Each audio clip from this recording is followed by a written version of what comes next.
Hello students, पिछले class में हमने पढ़ा था switching characteristics of a thyristor during turn off process. ठीक है, जब हमने ये टर्न ऑफ प्रोसेस पढ़ा था स्विचिंग कैरेक्टरिस्टिक्स में, तब आपने वहाँ देखा था एक टर्म इंक्लूड हुआ था। क्या था आपका? T Q. ठीक है, ये क्या था आपका? टर्न ऑफ टाइम था। ठीक है, साथ में एक और टर्म था circuit turn off time TC. Graph में आपने देखा था टीसी और टी क्यू दोनों प्रेजेंट था। ठीक है, तो वहाँ पे मैंने आपको सिर्फ टी क्यू एक्सप्लेन किया था, टीसी क्या था वो हम आज पढ़ेंगे। ठीक है, तो देखिए हमने ये ग्राफ स्टडी किया था पिछले क्लास में। ठीक है, यहाँ पे टी क्यू था आपका टर्न ऑफ टाइम है। ठीक है, थायरिस्टर का टर्न ऑफ टाइम है जो किसका सम था? टी आर आर और टी जी आर का था। टी आर आर क्या है? Reverse recovery time. ठीक है, और टी जी आर क्या था आपका? Gate recovery time.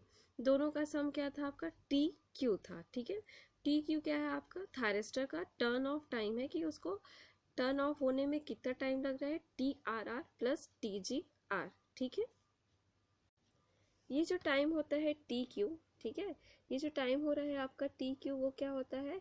एक पर्टिकुलर थायरिस्टर को टर्न ऑफ होने में जितना टाइम लगता है वो क्या कहलाता है आपका? Turn off time of thyristor. ठीक है, आप बोल सकते हो कि अगर कोई सर्किट है उसमें बहुत सारे थायरिस्टर लगे हैं। ठीक है, जरूरी तो नहीं है कि एक ही थायरिस्टर लगे हो। ठीक है, बहुत सारे थायरिस्टर लग सकते हैं। तो एक थायरिस्टर को टर्न ऑफ होने में जितना टाइम लग रहा है वो क्या कहलाता है आपका? T Q. ठीक है, टर्न ऑफ टाइम। ठीक, अब क्या होगा? बहुत सारे रहेंगे। ठीक है, एक कोई सर्किट है उसमें क्या है, जरूरी है कि एक ही थायरिस्टर लगे हो? बहुत सारे थायरिस्टर लग सकते हैं। ठीक है, तो ये जो थायरिस्टर, एक जो थायरिस्टर है उसको हम बोलेंगे कि वो एक पार्ट है सर्किट का। ठीक है, तो उसको टर्न ऑफ होने में जितना टाइम लग रहा है उसको हम किससे रिप्रेजेंट करेंगे?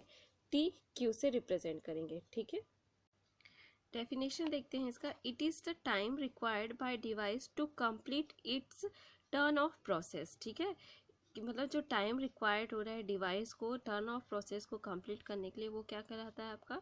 Device turn off time. T Q से रिप्रेजेंट करते हैं। टी क्यू किसका किसका सम है आपका? टी आर आर और टी जी आर।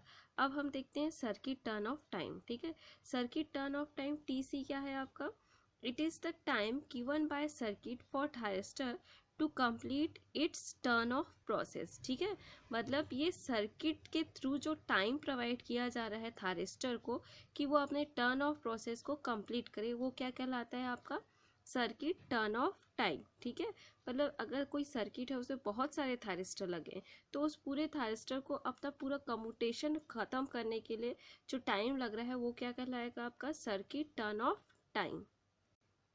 अब देखिए यहाँ पे एक नोट करने वाली चीज़ है, जो टीसी टाइम रहेगा अपना। ठीक है, टीसी क्या है आपका? Device circuit turn off time. ठीक है, टीसी हमेशा ज़्यादा होना चाहिए टी क्यू से फॉर रिलायबल टर्न ऑफ। ठीक है, अगर आपको थायरिस्टर को रिलायबल टर्न ऑफ करना है तो जो टीसी की वैल्यू है वो हमेशा ज़्यादा होनी चाहिए किससे? टी क्यू से। अगर ऐसा नहीं होगा तो क्या होगा? हमारा जो एस सी आर है वो किसी भी टाइम पे ऑन हो सकता है, और किसी भी टाइम पे ऑन हो गया मतलब वो क्या हो गया? आप उसको कम्यूटेट करना चाह रहे हो लेकिन कम्यूटेट नहीं हो रहा है, वो क्या हो रहा है? ऑन हो जा रहा है। तो ये क्या कहलाएगा आपका? ये जो प्रोसेस है वो क्या कहलाएगा? कम्यूटेशन फेलियर कहलाएगा। ठीक है, इसलिए आपका जो टीसी का वैल्यू है वो हमेशा क्या होना चाहिए? टी क्यू से ज़्यादा होना चाहिए।